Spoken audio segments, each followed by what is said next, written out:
the world is so complicated, and what can be done to fix those problems is so complicated.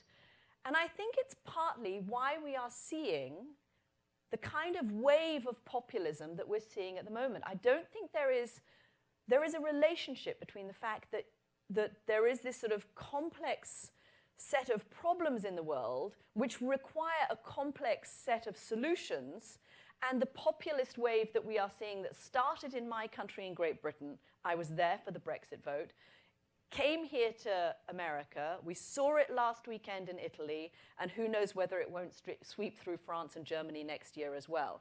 And I think partly what's going on is that ever since the horrendous events of 2001, and I was in Washington, I was down at the Pentagon 20 minutes after that plane slammed into the side of the Pentagon. One of my most vivid journalistic memories is standing outside the Pentagon and interviewing soldiers who were still shaking after the attack on that beautiful, beautiful sunny morning.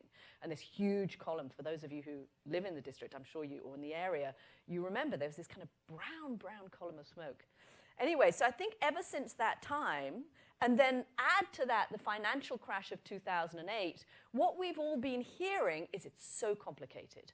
National security is really complicated. How do we defeat Islamic State is really complicated. What do we do about the Middle East? What do we do about China? All of these problems that America has and faces around the world, and it's always being described in these terms of real complexity.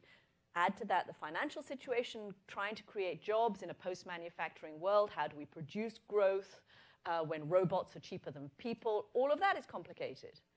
And along come a few leaders who say it's not complicated. It's simple, and I'll fix it. And what a relief it is to hear that, right? To have somebody say, I can fix it. And we had some of that in Britain around Brexit, and there are a whole load of other reasons that we've had Brexit and that we had Donald Trump elected. But there is something about the correlation between a world that is complicated, that is not the world I arrived in America in 1996, and solutions and promises that sound simple, that I think is part of the reason we have what we have now. And it is not an American phenomenon. This is a global phenomenon.